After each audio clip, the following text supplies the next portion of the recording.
Rasputin. ഇത് ഞാൻ പൊളിക്കും. ഉണ്ട്. നമസ്കാരം, ഞാൻ വീണ നായരാണ്. നമസ്കാരം. അങ്ങനെ പറയാൻ എനിക്ക് മനസ്സില്ല. ഒരുപാട് സെലിബ്രിറ്റീസിന്റെ കയ്യിൽ നമ്മൾ കണ്ടിട്ടുണ്ട് ഇങ്ങനെ ഒരു മാല കിടക്കുന്നത്, അല്ലേ? അല്ലേ അല്ലാം. അങ്ങനെ പറയരുത്. ഞാനും കഴിഞ്ഞ കുറച്ച് നാളുകളായിട്ട് ഈ മാല എന്റെ കയ്യിൽ ഇങ്ങനെ ധരിക്കുന്നുണ്ട്. കയ്യിൽ ധരിക്കുന്നവരുണ്ട്, ഇത് കഴുത്തിൽ ധരിക്കുന്നവരുണ്ട്. ഇതൊക്കെ ഞങ്ങളോട് പറഞ്ഞത് എന്തിനാണ്? അത് എന്തിനാന്ന് വെച്ച് കഴിഞ്ഞാല് എനർജി. കേൾക്കുമ്പോ തന്നെ ഞാൻ ചാർജ് ആണ്. വിശ്വസിക്കാമോ? വിശ്വസിക്കാവുന്നതുകൊണ്ടല്ലേ കൊണ്ടുവന്നത്. ആണോ?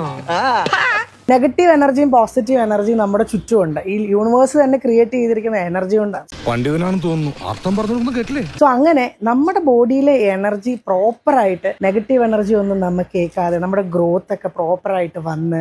ഹേ പ്രിയരെ, ഐശ്വര്യമണി ചന്ദ്രമാല എന്റെ ജീവിതത്തിൽ ഗുണം ചെയ്തത് എങ്ങനെയാണെന്ന് ഞാൻ പറയട്ടെ. വേറെ പ്രശ്നങ്ങളൊന്നും ഇല്ലാതെ നമുക്ക് മുന്നേക്ക് പോകാൻ വേണ്ടിയിട്ടാണ് കൂടുതലായിട്ടും ഈ കരിങ്ങാലി മാല യൂസ് ചെയ്യുന്നത്. എന്നെ പറ്റിക്കാൻ നോക്കിയാലുണ്ടല്ലോ പെരുവിരലിൽ നിർത്തി കറക്കും ഞാൻ. ഈ കരിങ്ങാലി മാല എന്നൊക്കെ പറഞ്ഞിട്ട് ഓരോരോ സൈറ്റുകളിൽ നമുക്ക് ഇങ്ങനെ കാണാം. 20 രൂപയ്ക്ക് 30 രൂപയ്ക്കും ചിലപ്പോൾ 60 രൂപയ്ക്ക് ഓഫർ പ്രൈസ് എന്നൊക്കെ പറഞ്ഞ് നമുക്ക് കാണാൻ പറ്റും. ഐശ്വര്യമണി ചന്ദ്രമാല എന്റെ മുഖത്തിന്റെ ഐശ്വര്യം. ഇതിന്റെ വില വെറും 5999 രൂപ മാത്രം. എടാ നാറി, നിനക്ക് നാണമുണ്ടോ? എടാ മുതുകാളെ, നിനക്ക് ഇതിൽ നിന്ന് എന്ത് സുഖം കിട്ടുന്നത്? പക്ഷെ അതൊന്നും സർട്ടിഫൈഡ് അല്ല.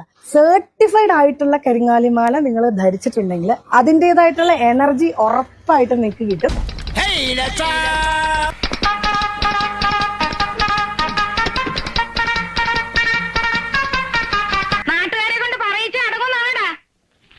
പിന്നെ ഞാൻ എന്ത് ചെയ്യണമെന്നാ? അങ്ങനെ നമുക്ക് വിശ്വസിച്ച് നമ്മുടെ എനർജി ഒക്കെ പ്രോപ്പർ ആയിട്ട് മുന്നേക്ക് വരാൻ വേണ്ടിയിട്ട്, നമ്മുടെ നെഗറ്റീവ് എനർജി ഒക്കെ നമ്മളെ ഒന്നും ഏൽക്കാതിരിക്കാൻ വേണ്ടിയിട്ട് കരിങ്ങാലി മാല നമ്മളെ നന്നായി ഹെൽപ്പ് ചെയ്യും. നമ്മുടെ നെഗറ്റീവ് എനർജി ഒക്കെ നമ്മളെ ഒന്നും ഏൽക്കാതിരിക്കാൻ വേണ്ടിയിട്ട് ഇടുന്ന സമയത്ത് നമ്മുടെ ശരീരത്തിൽ ഇങ്ങനൊരു സംഭവം ആയിടെ കൂടെ വേറെ പല സ്ഥലത്തിന്റെ എവിടെ കൂടെയൊക്കെ പോകാൻ പറ്റും, അവിടെ കൂടെ നെഗറ്റീവ് എനർജി വിട്ടുപോകും. തിരുമേനിയോട് യാത്ര പറഞ്ഞില്ല. ഇവിടെ ഉണ്ടായിരുന്നോ? പിന്നെ ഞങ്ങൾ അങ്ങോട്ട് പോയിട്ട് അടുത്ത ശനിയാഴ്ച വരാമെന്നില്ല. ചാടി എഴുന്നേറ്റ് പഞ്ചായത്ത് ഗ്രൗണ്ട് വഴി 2 റൗണ്ട് ഓടി ഒന്ന് പോണം.